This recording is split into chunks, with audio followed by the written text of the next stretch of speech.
Well, I think we'll begin. Gary Christofferson has yet to come. Otherwise, our distinguished panelists are here. And for this... That's me! I haven't identified who it is. There's a parable about that, I think. Lord, is it I?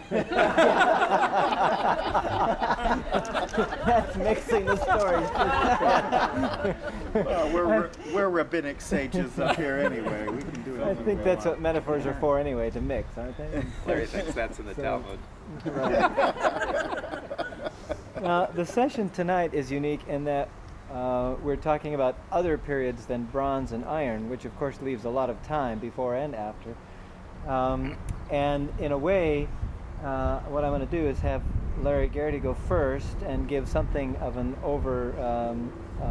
overall picture, and then start with, and then go to Larry Herr and Sten, and I think depends on when Gary gets here. We'll squeeze him, and then Dorothy, and then Tui. There will be different sorts of things that they'll be talking about, and because of this range of other periods, I think we'll just discover those as we go. So Larry Garrity, if you'll begin us, introduce us to these other periods. This is just by way of reminder again, if you remember the outline that Larry Herr gave at the beginning. This will be a review. It's a great dividing time between what we've done before, where we've had stone, bronze, and iron, and now tonight we begin with the names of civilizations that we recognize, that we have literature for, that we have a lot of written and scriptural material and so forth. And so we start with Hellenistic at the conclusion of iron here in our part of the world, where iron includes Persian. And it's the first, in a sense, we could say, area-wide civilization, where all through the Mediterranean world we have a civilization that permeates the whole area, at least as a veneer. During this time, Semitic civilization sort of goes underground and emerges during the Islamic period, but at least as far as this veneer goes, it's pretty similar all across the Mediterranean and the ancient Near East. The influence, of course, comes from the West, and it's primarily Greek, and we're talking about the mid-4th to the mid-1st century, where Alexander the Great comes out of Macedonia and conquers the then-known world, and leaves behind him troops and civilizations and all the trappings of the Hellenistic world. Hespan is a great site to convey what the Hellenistic period was all about. We have a major wall that goes around the city at the time. Some of you saw that. But much more perhaps typical and exciting is a site that is very near us, that probably most of us have not had the time to see, Archaeological. If you were to go out the road just in front of Acre and keep going on that, instead of turning to the north through the valley that you go to Jerash, and you go down to Wadi Sir. Well, Wadi Sir is the suburb of Amman that's sort of up from Acre, and you just go over the edge and down toward the Jordan Valley. About halfway down, you come to Archaeological. It's a Hellenistic temple, palace, fortress. There have been all kinds of theories. It's been excavated by the Americans, and most recently the French have reconstructed it. It's got a lion, feline sort of, more than one, that's there as a part of the architecture. It's a stunning, beautiful little site that would be worth a drive down there if any of you have extra time. And it's in the vicinity of where the Tobiads were. We know about Tobiah from Nehemiah, which is, of course, earlier than this. And there's a script, there's a cave with Tobiah's name written. That's right, in Semitic script from an earlier period. But anyway, it's probably Tobiad influence and successors continues down through the Hellenistic period into Archaeological. So that's something about this Greek influence in this part of the world. This is followed up by Roman influence, which sort of continues what the Greeks did, but there's this Latin veneer now. that gradually comes to supplant the Greek, although Greek certainly continues, just like French continues in Lebanon and Syria, even though a lot of people are learning English and it's beginning to supplant the French as the veneer kind of language. But during the Roman period, it's even more homogeneous. The civilization and the artifacts and what people do from Britain to this part of the world. There are lots of similarities, and we sort of divide the period between early Roman, basically here in this part of the world, the time of Jesus and the apostles and so on, and late Roman, where you get the trappings of the Roman Empire.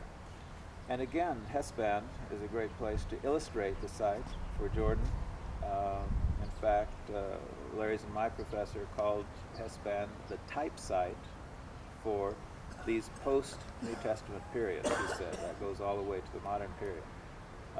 For the stratified pottery remains, and Heshbon was sort of the key that unlocked the fine dating for all these periods, and we've described previously how that was done and why and so forth. Here closer to us is the citadel. We've seen the re-erected columns of the Temple of Hercules just in front of the museum, and the Roman theater that's down at the base, the Nymphaeum. Those are all, I guess the Nymphaeum might even go back into a little earlier period. Petra is another example of early Roman period. The Romans didn't really take it over until 106, but the civilization was influenced first by the Hellenists and then the Romans. And the Nabatean is a specialized Roman pottery. Jerash, that many of you are going to be visiting this weekend, some people feel is the best preserved Roman provincial city anywhere. The layout of the city is very clear, and it's got the forum, and it's got a couple of theaters, and lots of interesting remains, and certainly worth a visit. That's the late Romans best preserved there, sort of the triumphal arch and the Roman road system that maybe Gary will talk about that he's found some evidence of. Pella, another site that you'll visit. All of these, and there are many others. Rome certainly has left its imprint in our vicinity. This continues right on into the Byzantine period with hardly a change. It's very imperceptible. You have the Christianizing of the East from Constantine on, 5th through the 7th centuries, let's say, and there's a kind of return to Greek influence rather than Latin as influence as much. Again, Hesban is a very important site. You have the Roman temple turned into a church with frescoes and with mosaic floors, and we excavated the what do we call it, where they made the plaster, the Kiln? The kiln, thank you. And in this vicinity, we've come up with a lot of kilns. And in fact, the most characteristic thing about the Byzantine period in Jordan are mosaic floors. And you've all seen the $150 book that Acor has just produced, The Mosaics of Jordan, a truly stunning book that has our mosaics from Heshbon, which are very modest in comparison with most of the others. But I think Madaba has, like 15 mosaic church floors. Jerash has 13 or 14, and around Amman, Swafia, if you go to down the airport road to the 7th Circle, that town right on the right has a beautiful, mosaic that was uncovered by one of our Hesban team. And these mosaics connected with churches, we had evidence of at least 2, maybe 3 churches at Hesban during this period. Again, this moves right on into the period where, in the 7th century, or 8th century, where Islam gradually takes over the East without a fight. I mean, most Christians were thrilled to see the Islamic rulers because the Byzantine Empire had become so corrupt by that time. And so most of them welcomed it with open arms. Taxation was more favorable, and they had more freedom. And less corruption, and the Islamic overlords were very willing to let Christianity to continue, and they lived side by side. And you have Christian Byzantine artisans employed as Islam builds its monuments. One of the earliest was the Umayyad Mosque, that many of us saw up there in Damascus. They took the Christian church of St. John and turned it into the Umayyad Mosque. But I'm sure they were all Christian artisans, that did those beautiful mosaics that we saw. Some of them have been restored. You have the hunting lodges in the desert that many of you saw early on.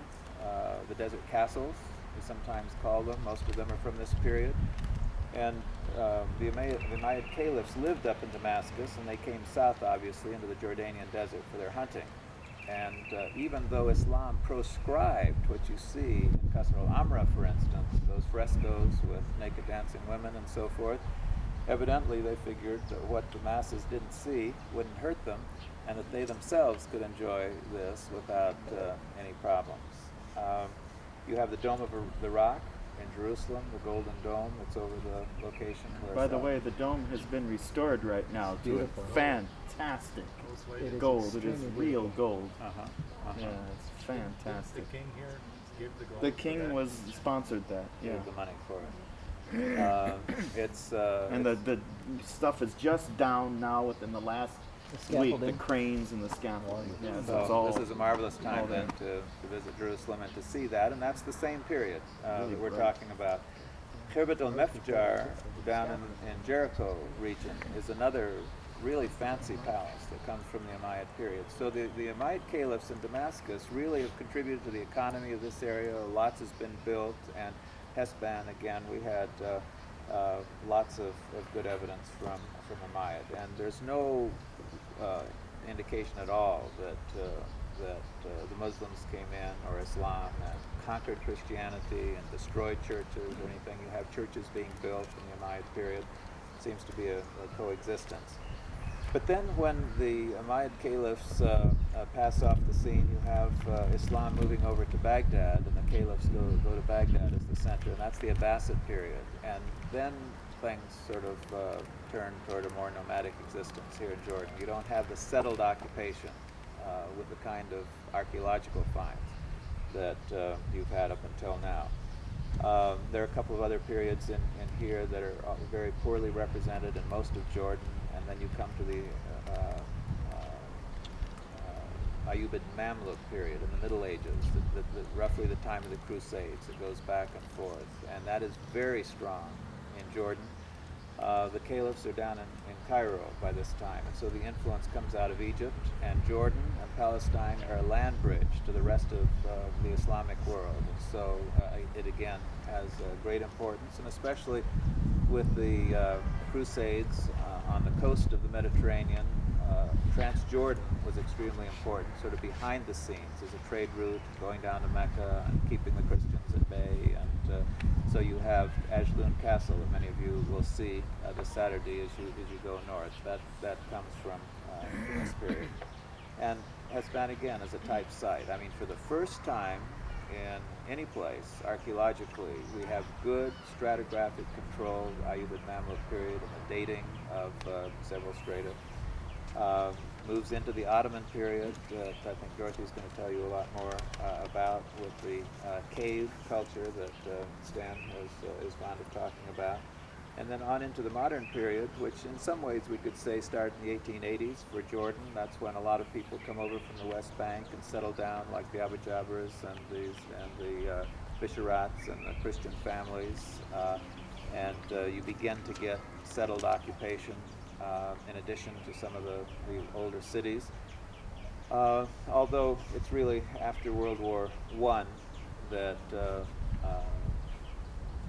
Jordan sort of comes into its own, and you have Abdullah, who's first a prince and then a king, and with the successive Arab-Israeli wars, waves of Palestinians come over into this part of the country, and it's beginning to really blossom. All right. Okay, where does Tel el-Ameri fit in that? After the end of the Persian occupation there, at Ameri, things really slowed down. The next evidence that we have of any activity is well, we know it was a Roman villa, but we have none of the villa itself, except for one feature, and that's that feature that many of you or some of you in Field A worked so hard at the first week and a half, removing that plastered pool.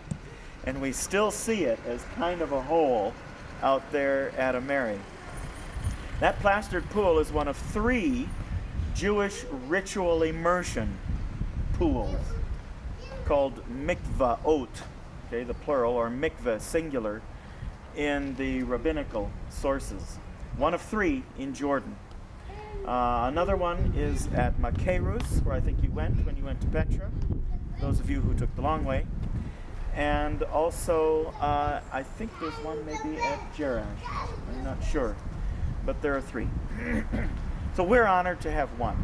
The interesting thing about this is that all that is left of that Roman villa is that pool.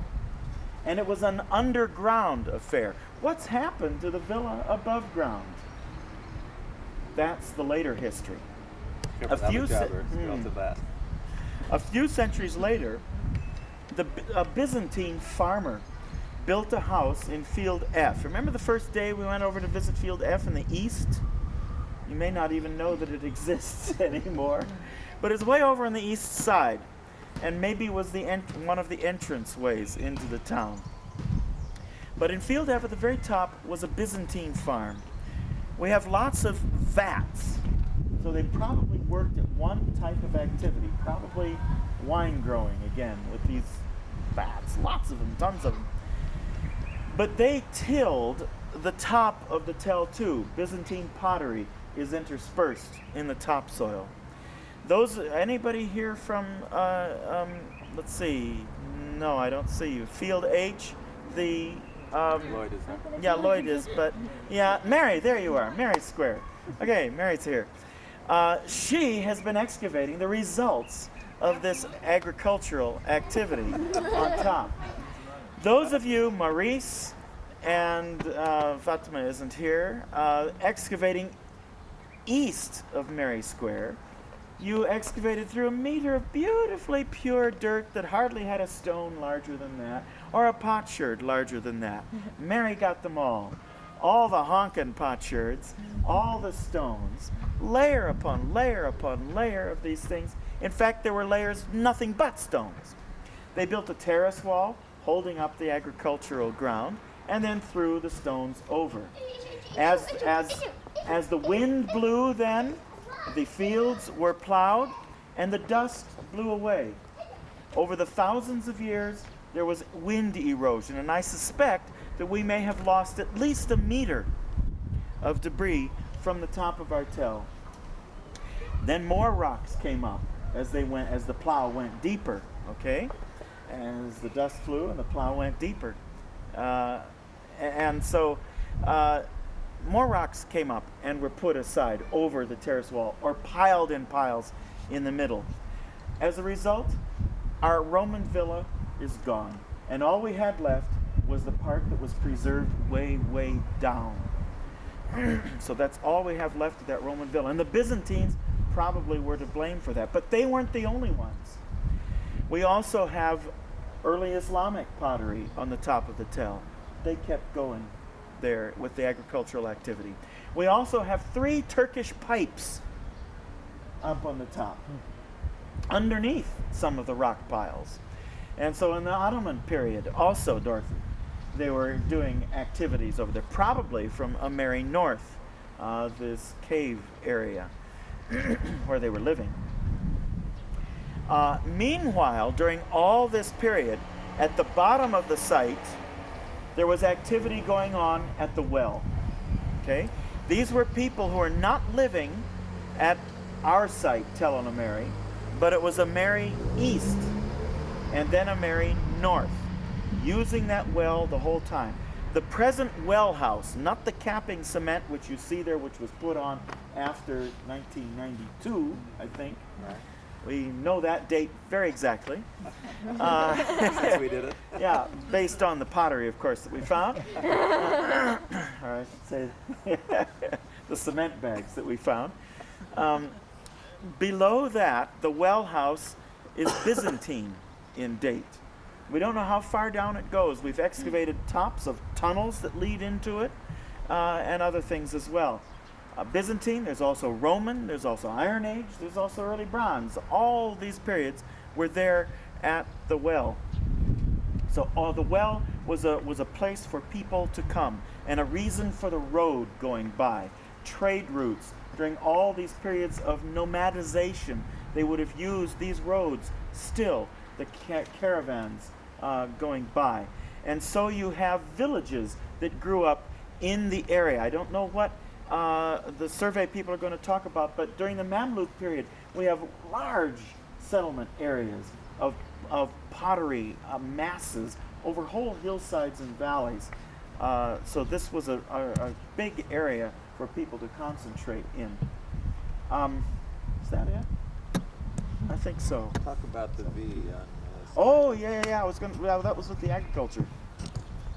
If you've looked at the north slope of Tel El Ameri, you see two lines going down from the top, the edges of the top, going down, right down towards the spring. Have you ever noticed that? In pictures, it's very clear. We thought, well, for sure, these topographic highs, okay, were surely held back by walls. And so in our early publications, we talked about a northern suburb. And we had early bronze, we had middle bronze, we had late bronze, we had iron one. Very fragmentary remains, but little things, little stutters of things in Field C. But Field C was in the middle of this northern suburb. We wanted to find out what kind of wall it was and when to date its construction. And so, this is where Jim Fisher should describe this. But we laid out a square for Jim, and Jim dug manfully. And he kept digging manfully and kept coming up with late iron 2/Persian rolled and worn pottery like Mary had in her place. The result of agricultural activities. Where was the wall? Nowhere in sight. We finally got down where there was smashed early Bronze Age pottery, beautifully preserved, reconstructible stuff. Well, obviously, no wall. So we went up farther where the slope was even more dramatic, and we said, here it has to be. We dug. Late iron 2, rolled, worn pottery. So we finally gave up, washed our hands, and called in a backhoe. Yeah. And we dug about a 20-meter stretch through this whole thing. There's got to be a wall there somewhere. No, not a wall. We got Jim in there for 3 hours drawing one of those blocks and then quick filled it in so people wouldn't see. Destroyed our pictures of the backhoe. Yeah. We got some information out of it, confirming Field C and so on, but no wall. Watch out, Larry. And so, our conclusion is that as you eat your watermelon and spit out your seeds, look down there, you'll see 2 terraces going down. All right? Those terraces aren't ancient, folks. They're sometime in the Middle Ages or post-Middle Ages. I've even posited Rauf Abu Jaber coming out there with a bulldozer, bulldozing agricultural terraces to plant trees for that orchard we caught them doing there, and our first season or something. And they sheepishly folded up their stuff and went on. Although he's never admitted to that. Yeah. He says that's one of his cousins or something. Yeah. But those are false topographic highs. And I am completely cynical about whatever the surface of a tell can tell you before you start digging. No, it's nothing like what's going to be there. We have surprises upon surprises.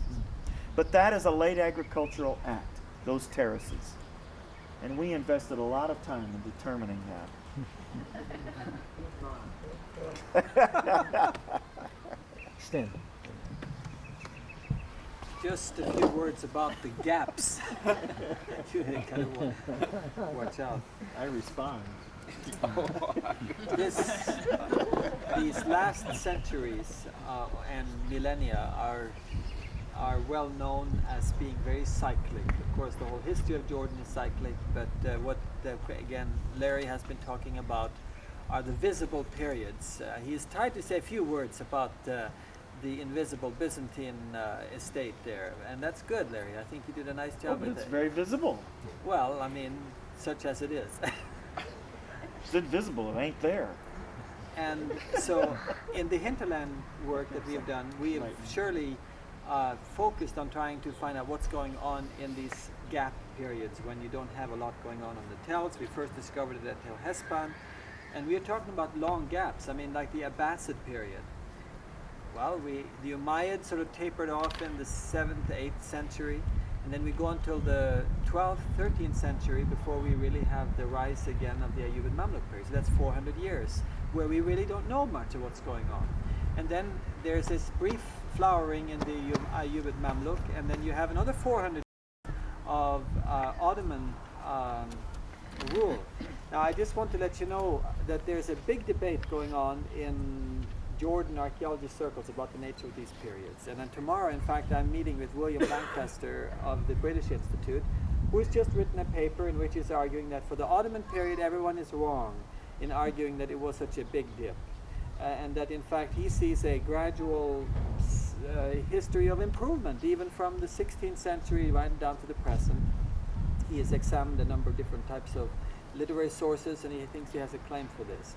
In my book, I make a big point about it being a abatement period of sedentarization, and sort of nomadization, and so obviously we have somewhat of a disagreement about the period, so we're going to settle our score tomorrow on this. I feel that this very season, Eva and Tom are adding fuel to my fire, because they're up there on these two tells, Umeri East and Umeri North. And Tom has a metal detector, and he's been pushing that around for 20 hours on Umeri East and for 20 hours on Umeri North, and he has been picking up a lot of coins. And what are the coins? They are all Umayyad and recent. So we really have, it appears, I mean, the gap is surely there in terms of coins, which suggests that the area was really not in touch commercially during those periods.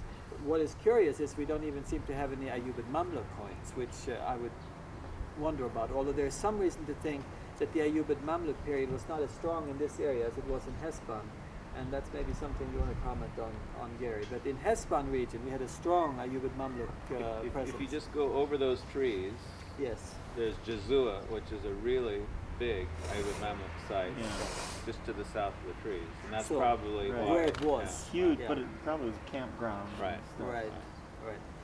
Anyhow, so the window that we have on these gap periods, it turns out, are at the caves, and maybe I don't know, was it Gary next or Dorothy? Yeah, It'd be nice to hear a woman's voice, but we'll go for Save the Gary best for till now. last. Okay. Okay. Just want to make Stan happy. it's quite a sacrifice. It's hard to do. I may never speak again. Getting back to the environment after all these weeks. Forgetting caves and cities and all these things just briefly. When we're talking about Iron One, we're talking about something I'm calling environmental signatures, where people are locating their sites, what type of environmental niches they're looking for. And during certain periods, these niches are very specific. But when you get to period like the Roman Byzantine period, it's not specific at all, because we find Roman Byzantine pottery everywhere in the hinterland. And in fact, if you graph out the environment and you graph out the environment at the sites where this type of pottery is located, the graphs are virtually identical. There is no difference between. I mean, they're not selecting for anything. I have to move my hands to get the picture. Yeah, well, not quick enough. Video got it. I know the video gets but what this indicates is that during these periods that are highly sedentarized, shall we say, the population has probably increased substantially, and they can no longer be selective about where they locate, and they're pushed into all different areas in the region. Suddenly, though, at the end of, say, the Byzantine period, you start having a drop-off, and it's fairly dramatic. And by the time you get past the Umayyad period, there's very little activity pottery-wise. Very few sites have Abbasid pottery. There's a fair number with Ayyubid Mamluk, but then, again, very few with Ottoman. And what's happened is they have sort of withdrawn again to the more favorable areas environmentally. And I think that this might go a little ways anyway towards explaining what's happening. They build up to the point where they are literally just trying to get everything they can out of the environment to support themselves, and that's why they're going into all these areas where they haven't gone before.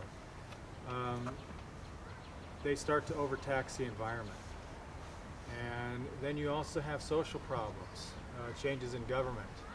They're not getting quite the support they had before. But essentially, I think it's an environmental problem. Without support to build terraces or whatever it is, or maintain terraces, whatever it is that they have to do, the environment starts to fail them. And as it fails them, they have to withdraw from the more marginal areas, and they withdraw back to the more favorable environmental areas. And I think this may explain, at least to a certain extent, why we have this cyclic pattern, ups and downs. Ups and downs. Because basically, it's environmentally, it's sort of a marginal area. And in order to have these incredible buildups, it takes a big superstructure. You have to have a lot of administrative I don't know, bureaucracy, perhaps you could say, to maintain the system. And if you don't have that, and the system is overtaxed, everything collapses.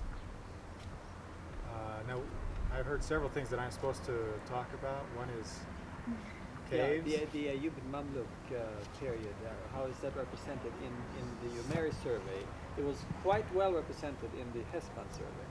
In the Umeri survey, we have Ayyubid Mamluk basically in cave villages. That seems to be the number one location for them. And basically, these villages were one-time cisterns that have collapsed or started leaking so that they no longer hold water.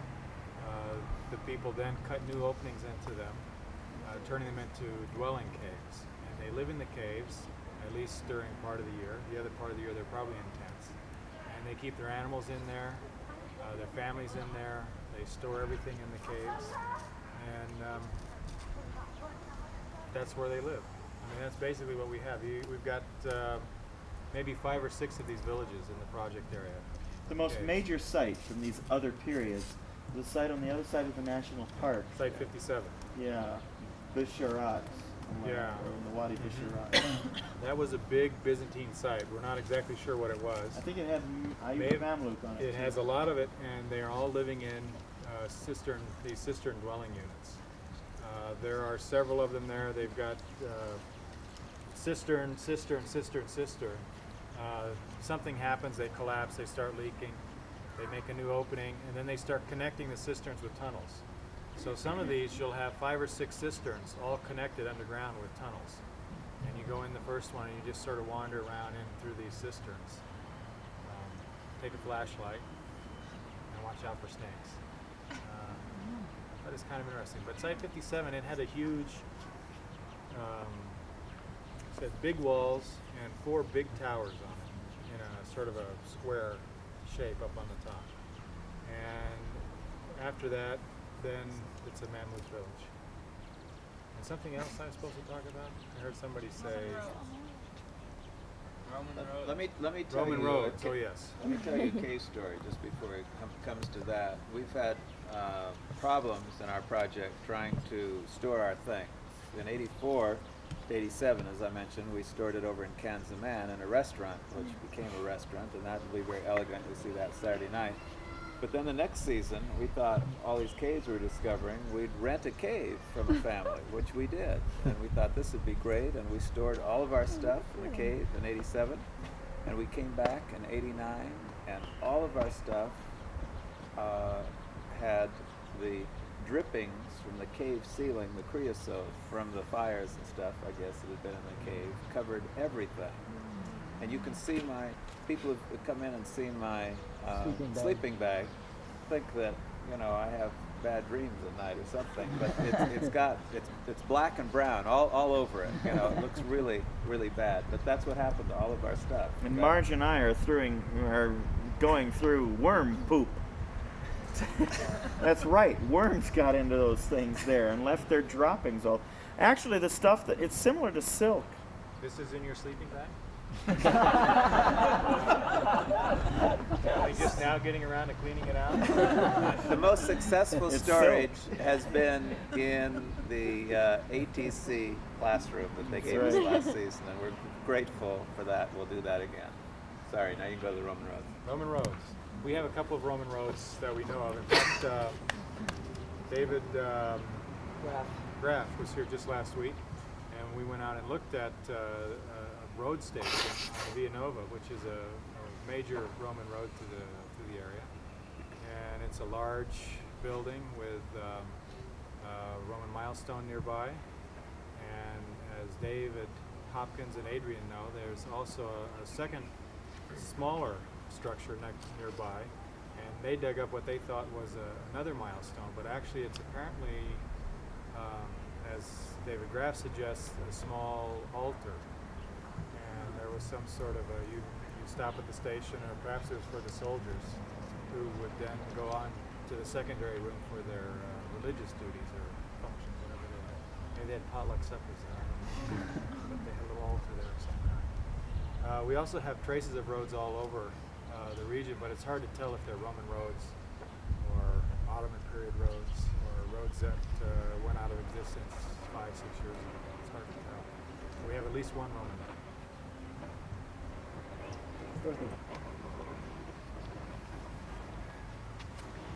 One of the strongest experiences that I had during this exciting summer was last week when some chance brought me up to tell O'Mary in the morning.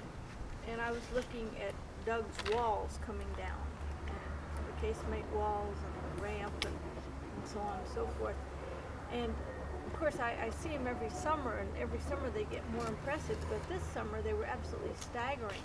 And I thought, how enormous, and the periods represented, and the repairs made later, and the additions, and it gets more and more impressive, this defense system, every time I look at it. All the people required to do it, all the people who must have lived in this city. This is an immense urban center, O'Mary. It looks to us like dust and rocks, to a certain extent, but it was really an impressive civilized center with a big organization that could get all that work done. And here I am, wandering around outside, talking with people who, until very recently, didn't seem to need anything built in their lives. As Gary says, in the winter they lived in caves. In the summer they lived in tents. To a certain extent they still do. The cave required very little work. They do stack the rocks inside to divide rooms, to divide off an area for the animals. They do put rocks near the doorway to narrow down the door to keep the cold wind out. Caves, I think, are fairly warm and comfortable in the wintertime because of the constant earth temperature.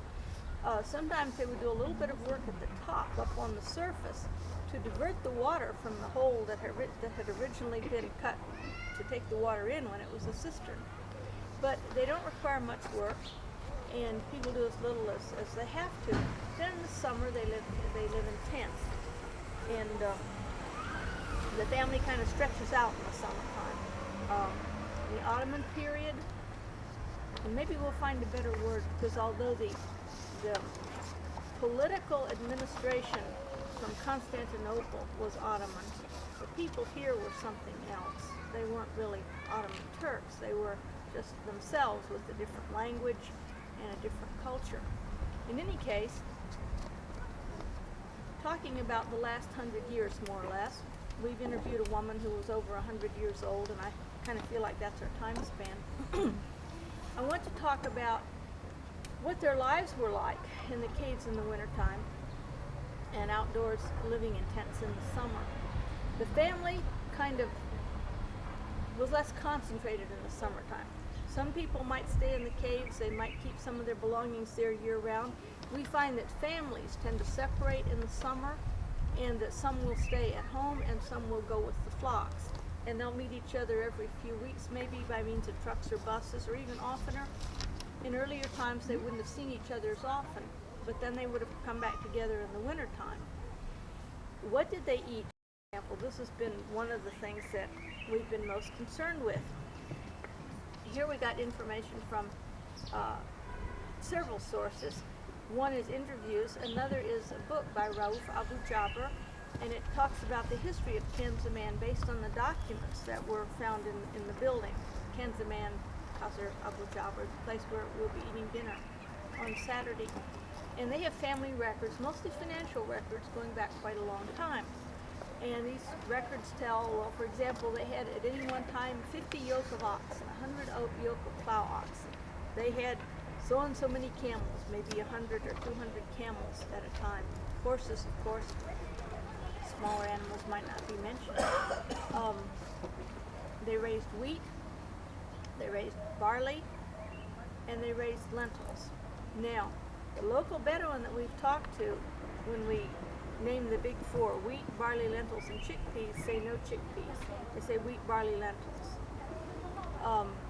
But of course chickpeas are very common now. The fourth thing for the traditional Bedouin was kirsanet, which is a vetch that's grown to feed to animals, and barley is usually fed to animals too, except in bad years when people eat it. This, for example, is a bad year. There's not much wheat. There's a fair amount of barley that's been harvested. What else did they eat besides wheat, barley, lentils? Well, they had their sheep and goats, and for part of the year they could milk twice, cutting down to once a day, and each family would process that milk pretty quickly because there was no refrigeration. We're talking about 100 years or so ago, up till the present. There's still a lot of women, I mean, the cheese you eat, for example, that Layla buys, that's from sheep and goats, and it's made in a tent nearby, and the woman makes cheese every day, and someone in the family takes it in and sells it to the shops here in this village. That's where it comes from. So you're eating goat cheese. The white sort of little bars of cheese that get cut up. And there are 7 things that they can eat from the goat milk. One, they have the fresh milk, of course, but usually they are not too fond of that, and they tend to sour it immediately and make a sort of and then they let it sit and can make yogurt out of it, or they can strain the yogurt and make lebnet. That's 3 forms. Then they have to choose. Do we want to go with butter, or do we want to go with cheese? The same family cannot make both, because if there's any exchange of the substances in the bags in which, in the goat skin bags in which it ferments, it's toxic, it's deadly. So a family has to choose. It's sort of like keeping kosher in a way, except it's really serious because you will die from these toxins. And so some go for butter and butter fat, that makes 2 more, and some go for cheese. The last thing that they can make is dried balls of yogurt. Kishik is one word for it. And you'll see these sold in the marketplace, little white sort of chalky balls. And this is their storable form of milk. Once it's been dried in the sun, they can put it in bags and they can use it for the rest of the year until they have milk again. What else did they eat besides wheat, barley, lentils, and milk products? And that's where the big difference comes in. The older people that we interviewed did not produce foods other than that, and they certainly weren't available to buy. Even recently, Jordan imports perhaps 50% of its food, although there are some areas, some things in which Jordan exports food. and that is a big improvement in recent years. So what made the big change between people who had milk products and grain and lentils, and that was their entire diet, and now you see all these roadside stands just full of vegetables and fruits and grapes and watermelons and peaches and apricots, you know, and we just have such a rich supply of fruit and all kinds of vegetables, you know, tomatoes and okra and potatoes and carrots and eggplant, on and on. The big difference from what we've been finding in interviews happened in 1948 with the first refugees that came over from Palestine. They were accustomed there to being landowners, to having stone houses. They knew how to live in tents in the summertime, and many of them did. They had stone houses for the winter. They were accustomed to having sheep and goats, but they were also accustomed to big orchards of fruit trees. In the warmer areas, oranges and lemons. In the cooler areas, apples, peaches, plums, apricots, and the rest of the things that you see around here. And they all had grapes and figs. They all grew vegetables in their gardens and fields, the kusa, the squash, the cucumbers, the tomatoes, the okra, the eggplant. Women have told me, when we came here, and they say, I was a child in 48, when we came here, there was nothing to eat. There was no food in this country. There was just the grain and the milk. Of course, they had their goats with them. They said that the grown-ups set the children on sheep and goats, and they all ran down the road as fast as they could. And when they came here, they had to sort of find a footing, and then gradually they started reproducing the type of land that they were familiar with. The land ownership, the houses, they had to buy land, they had to build houses, and they began to farm, and eventually they began to plant fruit trees. The Bedouin, for example, have told us very specifically, these are the Ajarma Bedouin and the Balgawiya Bedouin, we never had olive oil here. We didn't have any olive trees here. People have stood on the hilltops with us and said, 10 years ago, there was not a tree in sight on this hilltop. And now, you can look around and see 14 olive orchards and a bunch of fruit trees and fields of vegetables and so on. This is the big change that's happened since 48, and I think in the last 10 years, most of us can testify, the ones who've been coming over and over, that this has started to increase geometrically, the food production here. Two other things. One, why do we not find Ottoman pottery? And we've asked this, you know, what kind of pottery did you have when you were young, or did your mother have, or did your grandmother have? And they're pretty unanimous. They say, we didn't have pottery. Didn't have it. Liquids were carried in skins. There were water skins, and there were different types of goat skins for different milk products. Water skins were loaded on donkeys, and that's how they went to get water. So those were the liquid containers. Then they had small metal containers for cooking, but not very many. They'd be copper. And grain and big things like that, grain and wool were stored in bags, which were woven by the women. So that was the history of containers. They didn't use pottery.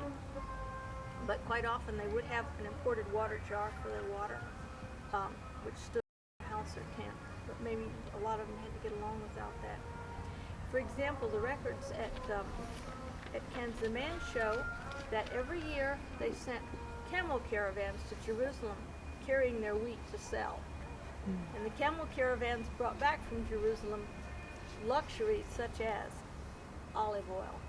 It wasn't grown here. It had to be imported from the other side. So that's the picture from a domestic point of view of the last 100 years.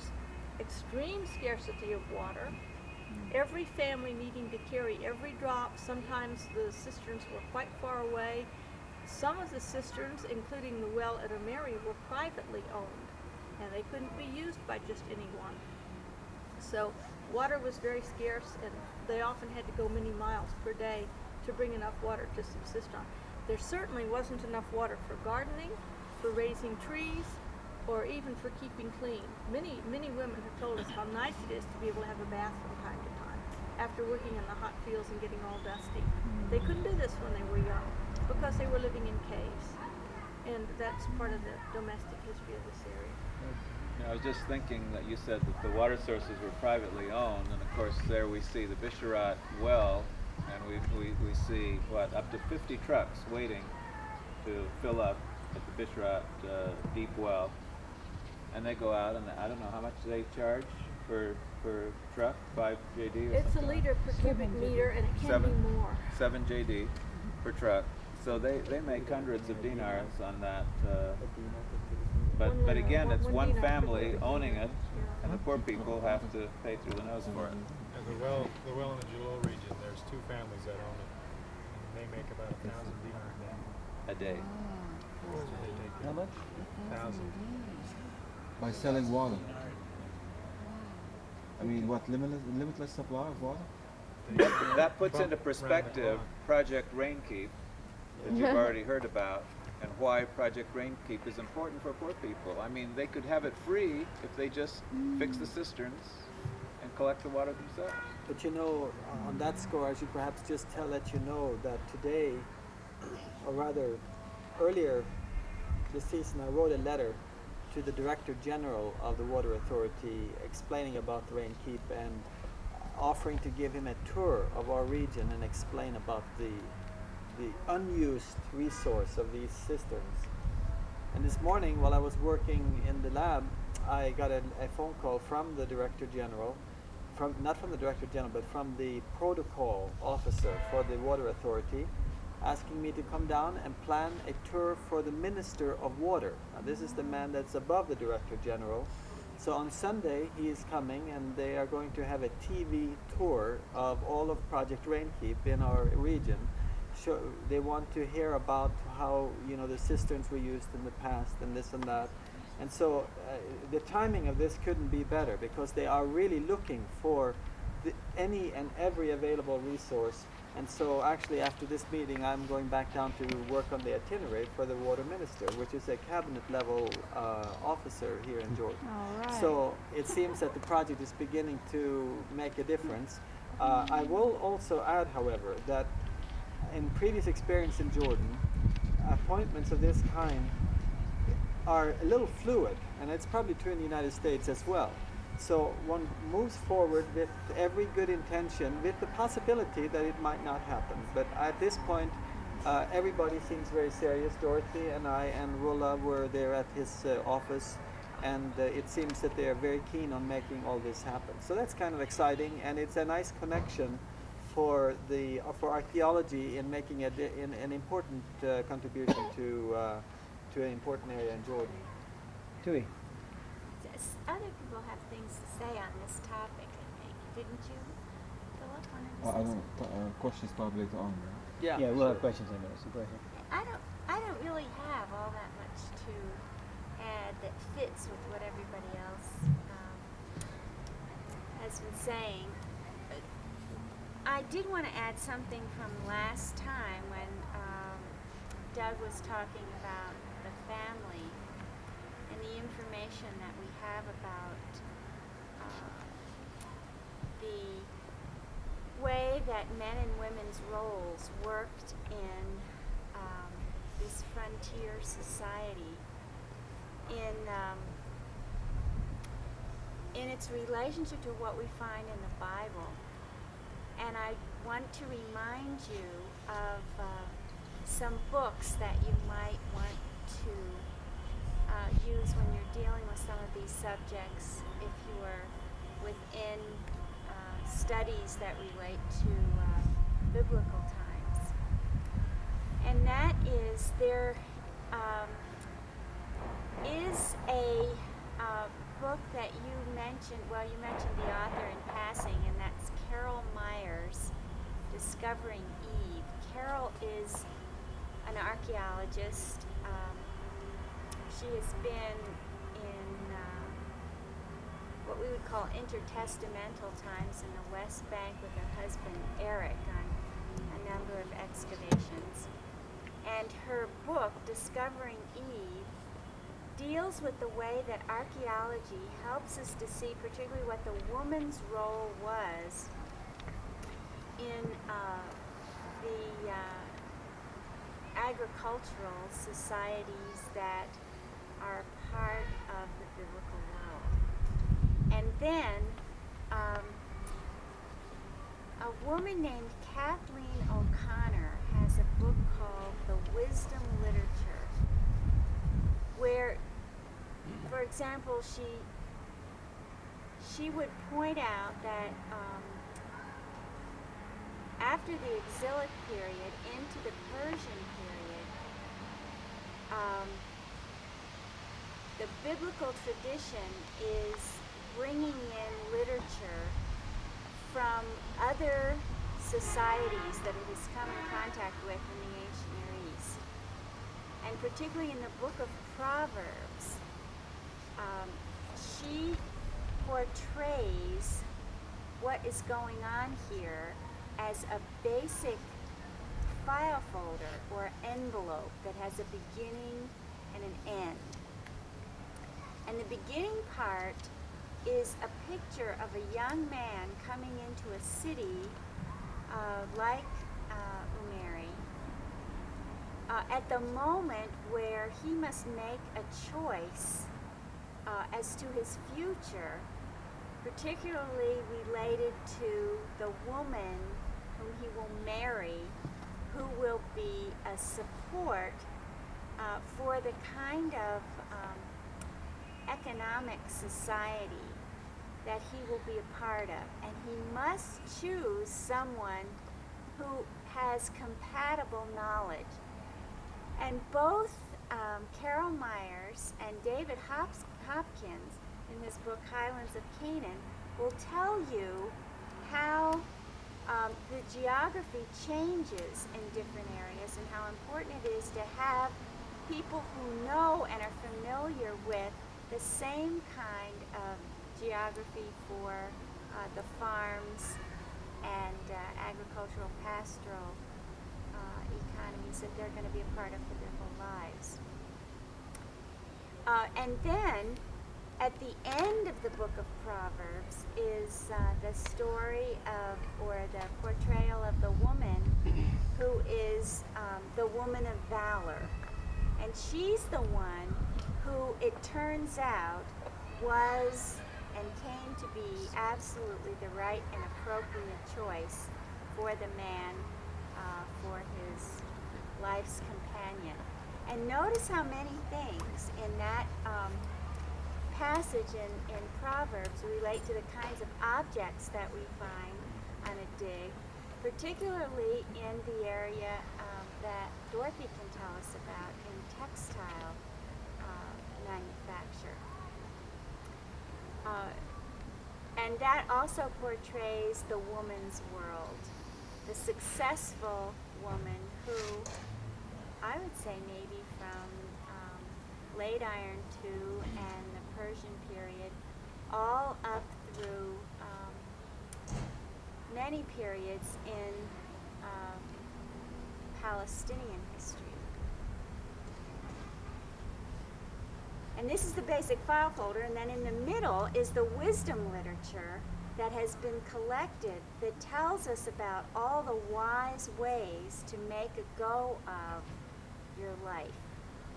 And it's through all of these little choices then that the big choice comes to fulfillment of seeing the woman who really is the woman of wisdom, who can manage the economic setting of her family life.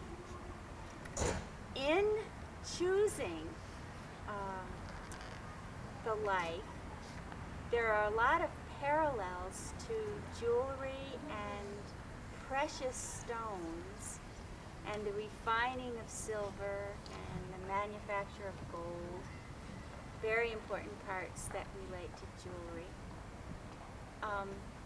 And if you want to study a little bit about jewelry in Bible times, in the Anchor Bible Dictionary, under the word jewelry, you will see an article that I wrote that tries to match up jewelry items with biblical passages. Like I talked about Rebecca and the jewelry that she wore that were signs of the office that she would have. And then there's a new book out in April by a woman named Alice Ogden Bellis, B-E-L-L-I-S. It's called Helpmates, Harlots, and Heroes. And it's put out by, I think it's John Knox Westminster Press. And what she does is to take every narrative in the Old Testament and then some in the intertestamental literature, and every narrative that is about a woman. And then she shows you who has written on that narrative in the past 20 years, particularly from the variety of feminist perspectives in biblical studies. So that what this book is a compendium of bibliographies, so that you can take a particular narrative in the Bible that portrays a woman's life in her family and her social setting, and see who in the past 20 years has an article or a book or a series in a group of essays. And she has collected over 105 scholars, both men and women, who have worked on this kind of literature in the past 20 years. And you'll be amazed at the different points of view, the typology of the views that she presents, and how very, very many people have taken seriously the kinds of things that Doug was telling us about last time. Through the oral tradition, going back over the last 500 years, what conditions were like. Well, I'll take a stab at it. You know, in the story that Dorothy told about the cave was a story that had more or less, it was well known to Jordanians, but it was not known to us as archaeologists, foreign archaeologists, until really just 2 seasons ago. And the way it was elicited was really in as Dorothy mentioned, we met with women from the village of Albinia and brought them to the Mary North, where we then took them to the caves, and we had an artist with us who, as they talked about the cave, they began to remember about how the cave was used and organized and this and that. But that actually only goes back to their memory. I don't know that we actually have been able to get people to talk about earlier times. We've tried to pursue poetry to see if there were any songs or poems that would celebrate this experience, but without any fruit so far. Dorothy? I would say that we tried very hard to elicit earlier memories by asking the women we interview about their mother's lives and their grandmother's lives. And it is extremely difficult to get back even before 1940, 1930. It really is truly oral tradition, and it doesn't go back very far. This is my own experience. Other people might do better. Bogdan has a question. To Stan or to Dorothy, what were the reasons that the people here didn't use the pottery? There were no potters. There were no potters. Nobody here made pottery. This is really clear. This is, we get this in a lot of interviews. In fact, they still don't. The potters in Gizia are Egyptian. Can I somehow try to look at previous periods? Can this situation be found in previous seasons? I mean, in previous periods, archaeological periods. They didn't have potters, or. Well, remember that to have a pottery tradition, you normally need to have enough people to produce a surplus to allow there to be a specialist. Now, Larry, you might be able to talk about pottery made more or less by individual households, domestic, sort of crude, rude pottery that people just make individually. But I'm not really aware that pottery is made just sort of like you make bread. It's usually some specialist, isn't it, that makes pottery? And so in periods where you don't have a surplus, you don't have craft specialization. And so you don't have But these are often women who are also housekeepers. doing other things. But they've just learned this from their mothers. Well, if I could add something about women potters, women potters have been active on both sides of the Jordan until very recently, until within the last 20 years, and even within maybe the last 10. But it seems as if women potters who do it at a domestic level, mostly for their own family or their extended family, come to the fore at times of low intensity, I guess you would say, when there are no commercial potters available and there's no commercial manufacturer of pottery. Then for what they need, they make their own. But this seems to be more true, I guess you'd say, to the north of Jordan and on the other side of the Jordan River. It was not true in this area. We don't seem to elicit any records of women potters within living memory right around here.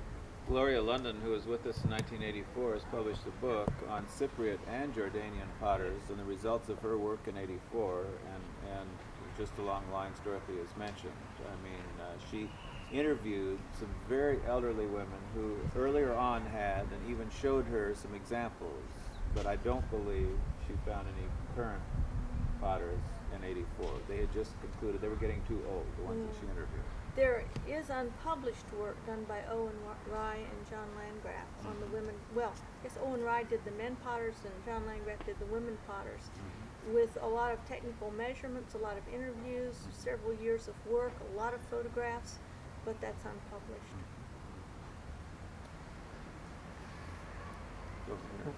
Oh, Evan, I'm sorry, yes. My question is directed toward Dorothy mostly, and that is, it seems curious to me that they had no fruit, no trees, no vegetables before the Palestinians came over and sort of started that. Is there any reason for that you've been able to ascertain? Why? I'm sure they liked the fruits and vegetables. Why did they not have that? It has to do with land ownership. If you cannot go and plant a tree and know you could come back 7 years later and claim that as yours, you're not going to plant a tree. And during periods of primarily nomadic transhumance, land was owned collectively, and the control of individual plots was very tenuous, and so people had no assurance that if they invest the effort to plant a tree, they could come back. I think that's one factor, but I also think the know-how is a second factor. And the Palestinians traditionally have been highland people living and knowing how to do it, and it is as Dorothy said, it is the Palestinians who more or less reintroduced that know-how in the area. It's not to say that the Jordanians, the native tribes, couldn't do it, but they were, and in fact the travelers indicate that around Kerak and Salt there were trees, so we know that some of the older Jordanians were doing it. But at this point I have to tell a story on Sten. We were near Jalul, on the roof of General Akash Zebin's house. And he had just gotten done telling us how he was born. My mother got off this camel and I was born. The tribes, and no houses, no nothing around, right? We were at his farm, a beautiful orchard around it. And Sten asked him, well, how did you learn how to plant these trees? Yeah. And it was a good question. General Zebin said, what?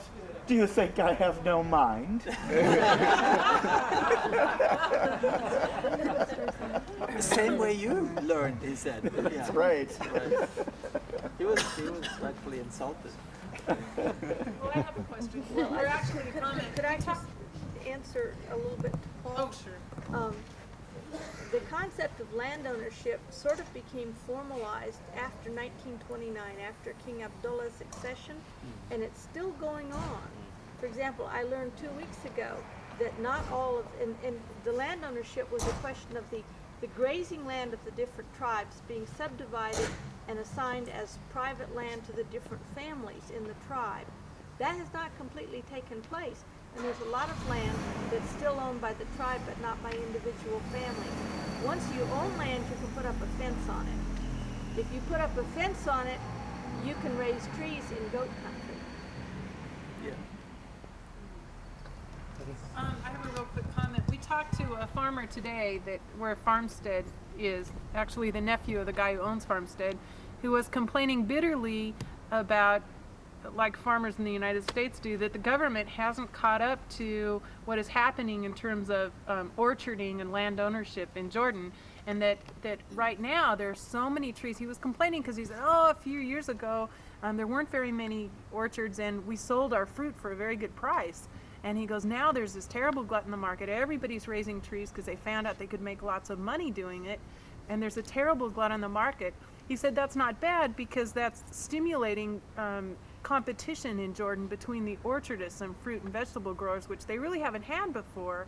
So in order to produce the best fruit and the best vegetables to get the best prices, a lot of the farmers want to go out and start getting fruit trees from other countries, from the United States, and he was talking about fruit trees from France.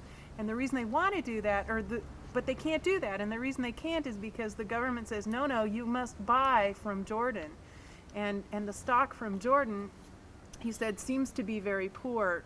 They tell us we buy one kind of apple tree and it grows up and turns out it's not the variety that we had originally ordered. And he said they die a lot. The trees we get from France, if it says it's a certain kind of apple or peach, sure enough it grows up and it is not only that variety, but it lives long enough to produce. And he said it's less than 3% mortality rate on these trees.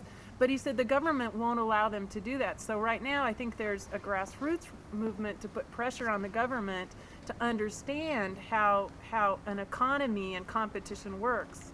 And so I thought that was interesting that was starting to be an issue here in Jordan, and not one that the government thought far enough ahead to deal with. Good. Well, again, in the last of the town hall meetings, I want to thank our panelists for their